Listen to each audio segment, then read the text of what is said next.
Veamos entonces una sucesión de ejemplos de cómo estas referencias de la antigüedad clásica son aplicadas en la arquitectura que emerge a partir del siglo XV.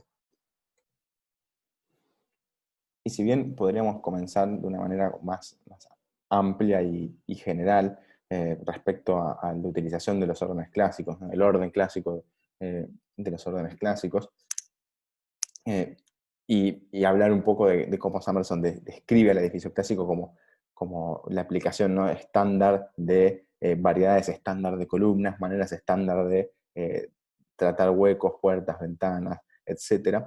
Lo que es interesante de esta extensa cita que acompaña la imagen es que estos elementos, que en un edificio clásico, estos elementos son fácilmente reconocibles. Y sobre esta idea de lo fácilmente reconocible, me gustaría llevarlos a estos dos casos, ambos pertenecientes al mismo arquitecto, que es Brunelleschi, el Hospital de los Inocentes y la Basílica de San Lorenzo, si mal no recuerdo, en donde lo que Brunelleschi realiza no es solamente una correcta utilización de elementos clásicos, vemos las columnas sosteniendo los arcos de medio punto, entre otros recursos provenientes de la antigüedad, sino que lo que hace Brunelleschi es a esos recursos provenientes de la antigüedad, esos elementos reconocibles, de algún modo incrementa el reconocimiento al otorgarles un color distinto al del resto de la obra. Brunelleschi se maneja con básicamente dos colores, ese verde muy característico de Florencia y de blanco, decide que uno de los colores va a estar utilizado para justamente resaltar, enfatizar, hacer más reconocible las referencias de la antigüedad. Tenemos entonces que no se trata solamente de una idea permitida hacia el espectador, el reconocer los elementos clásicos, sino que hay un empuje a esa idea, una manera de facilitar ese reconocimiento. Otra referencia de la antigüedad que va a ser ampliamente utilizada es el arco de triunfo. Y esto es eh, lo interesante de esta utilización, es que el arco de triunfo como obra es en realidad un gran monumento. Su función es únicamente simbólica, conmemorativa. No ofrece ninguna otra utilidad a la sociedad que la de recordar algún evento que pasó, y cada tanto, bueno, se lo atraviesa como conmemoración o en una celebración de ese momento. Sin embargo, los arquitectos del siglo XV, con Alberti como pionero de esto, se van a inspirar en los arcos de triunfo para darle forma a las fachadas de las iglesias. Y en este caso, que es el caso de la Catedral de Rímini, conocida en realidad como el Templo Malatestiano, lo que es también interesante en esta idea de facilitar el reconocimiento de la antigüedad, es que el arco de triunfo que inspira esta fachada, que acá podemos ver en la imagen a la izquierda, queda en la propia ciudad de Rímini. Por lo tanto, digamos, los propios habitantes y el propio comitente podía reconocer en su iglesia un referente de la antigüedad que también podían reconocer en su ciudad. Ahora bien, volvamos un poco a la obra para comentar. Podríamos estar bastante tiempo comentando el templo malatestiano, que tiene una serie de recursos muy, muy interesantes. Sin embargo, eh, cabe destacar un gran problema al que se enfrenta Alberti. El templo malatestiano le ofrece el gran desafío, no del todo resuelto al arquitecto, de combinar una lectura horizontal con otra vertical del edificio. No vamos a meternos muy en detalle en cómo cada eje tira para su propio lado en esta obra por una cuestión de tiempo, pero sí, dentro de este problema entre la verticalidad y la horizontalidad, está que Alberti utilizó una influencia del pasado, que es ese arco de triunfo, que, que en general sirve para un solo nivel. Pero la iglesia que él debía tapar, porque Alberti está trabajando en una fachada sobre una iglesia preexistente, la fachada que él debía concebir tenía que tener dos niveles. Y entonces el arco de triunfo ya no le sirve como referencia para concluir el segundo nivel. ¿Y qué es lo que decide hacer Alberti? Bueno, lo que Alberti decide es lo que más o menos se ve en la imagen. Al tener ese problema de cómo lograr cerrar el segundo nivel, habiendo utilizado un recurso del pasado que no tiene dos niveles, bueno, lo deja inconcluso y se va. Es una estrategia clásica de los arquitectos. Aunque en realidad, en defensa de Alberti, durante la construcción del templo malatestiano se enfrenta a dos problemas principales. El primero es que el comitente muere, y el segundo, que es todavía peor, es que antes de morir se había quedado sin dinero para pagarle. Entonces, sumando ambas dificultades, el proyecto no puede concluirse. Sin embargo, había una propuesta para darle un cierre al segundo nivel. Y por suerte para nosotros tenemos evidencias de esa propuesta en una moneda que realiza quien era el arquitecto, una suerte del socio de Alberti en esta construcción, en donde podemos ver, si esquematizamos, cómo era la propuesta original de Alberti para darle culminación al proyecto.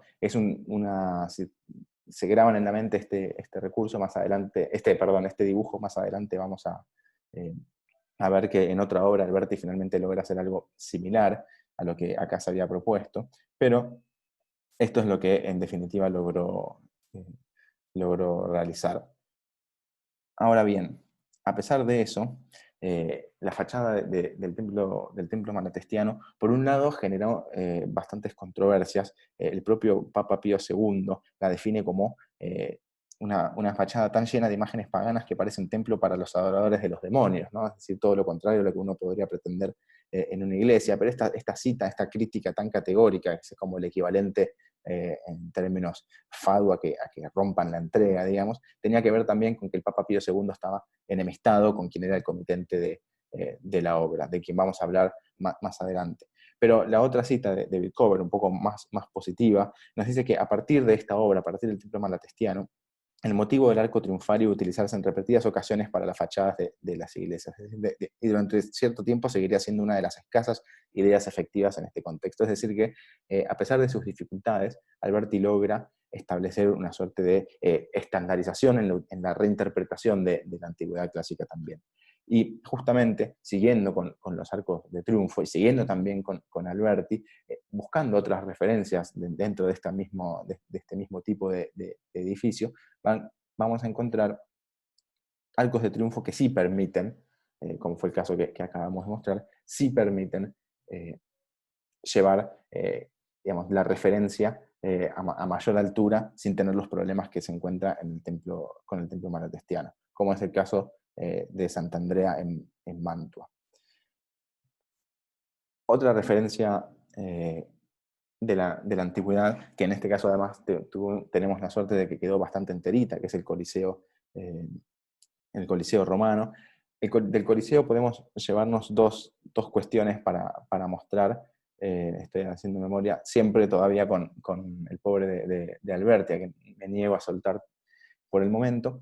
La primera es justamente la utilización de los órdenes clásicos de manera superpuesta, en donde, como recordarán, el Coliseo en sus distintos niveles va eligiendo órdenes distintos, partiendo de los más rudimentarios, rústicos, hacia los más sofisticados y refinados arriba, de manera de otorgarle al edificio una sensación de solidez. Y la otra cuestión interesante que nos va a servir para analizar la arquitectura del siglo XV, que del Coliseo sirve como inspiración, tiene que ver con la idea de que los arcos, a diferencia de como veíamos con Brunelleschi, que se sostenían con columnas, en este caso los arcos son como agujeros que se le realizan al muro. Y la fachada del Coliseo es como, en realidad, un gran muro al que justamente se le van quitando piezas. Y las columnas, en este caso, y los entablamentos, cumplen una función ornamental y no estructural. Todas estas ideas son las que va a tomar Alberti. La primera, esa superposición de órdenes, es la que utiliza en el Palacio Rucellai, que podemos ver en este esquema para poder ver la fachada entera. Y si no, en esta foto, el Palacio Rucellai lamentablemente no ofrece buenas perspectivas para la fotografía, en donde vamos viendo una utilización distinta de los órdenes en cada nivel, partiendo, como habíamos dicho, de lo más rudimentario hacia lo más sofisticado, otorgándole al edificio esa sensación de mayor solidez. Y si volvemos al templo malatestiano un segundito, vemos las fachadas laterales cómo utiliza ese mismo recurso del Coliseo, de ir quitándole haciéndole huecos a los muros, donde vemos que no hay columnas que estén sosteniendo los arcos, sino que los arcos forman parte de algún modo del muro mismo. Otra de los casos que también contribuyen de algún modo, bueno, de algún modo no, contribuyen bastante a esta imagen de solidez en los edificios, en este caso ahora estamos con el Palacio de Medici, tiene que ver justamente con el ornamento rústico, el almohadillado, en donde vemos los distintos, a la izquierda, estilos que son rescatados en los tratados. Vemos esta frase ahí abajo bastante cómica de cómo está escrito esto, ¿no? Aquí fenecen los órdenes toscana y rústica y comienza, las órdenes, perdón, toscana y rústica y comienza la dórica, estos grandilocuentes tratados de arquitectura, pero lo que nos muestra el palacio es que combinar distintos estilos de almohadillado permite justamente partir de unos que parecen como bloques de piedra directamente, son todos ornamentales, cabe aclarar, y en el último piso lo que tenemos ya directamente es ningún tipo de almohadillado, ¿no? Entonces pareciera justamente que el edificio es más sólido y robusto en su base y más ligero conforme va creciendo en altura. De la antigüedad también nos podemos llevar como inspiración la idea de la planta circular, ¿no? Los templos circulares, que son los que inspiraron a Bramante ya en los primeros años del siglo XVI para la construcción del templete de San Pedro. Y para despedirnos de esta sección, está esta imagen que es la Escuela de Atenas, un cuadro pintado por Rafael, que ya directamente transcurre en la antigüedad clásica, en una antigüedad clásica anacrónica de todos modos, porque nos ofrece como un gran rejunte de los filósofos de la antigüedad. Y lo que es interesante, esta imagen en realidad viene a representar de algún modo que este resurgimiento de la antigüedad no se restringe únicamente a las cuestiones arquitectónicas, sino también justamente a las filosóficas. Es lo que está regresando no son solamente las ruinas reinterpretadas, sino que está regresando toda una cosmovisión de la cual la arquitectura es una de sus dimensiones. Y acá sí me gustaría que abordemos muy velozmente este conjunto de citas porque ofrecen justamente una idea interesante. La primera es la de Pirén, que se pregunta cómo es que los maestros desconocidos de la Edad Media, los constructores de la Edad Media, tenían aún ante sus ojos un gran número de monumentos antiguos y vivieron junto a ellos sin verlos. Es decir, que el resurgimiento de la antigüedad clásica en la arquitectura no puede explicarse solamente en Italia porque estaban las ruinas disponibles, si siempre lo estuvieron. Y en ese mismo sentido, Husserl destaca que la sensibilidad para la antigüedad clásica era solo un síntoma, que tenía profundas raíces en fenómenos sociales.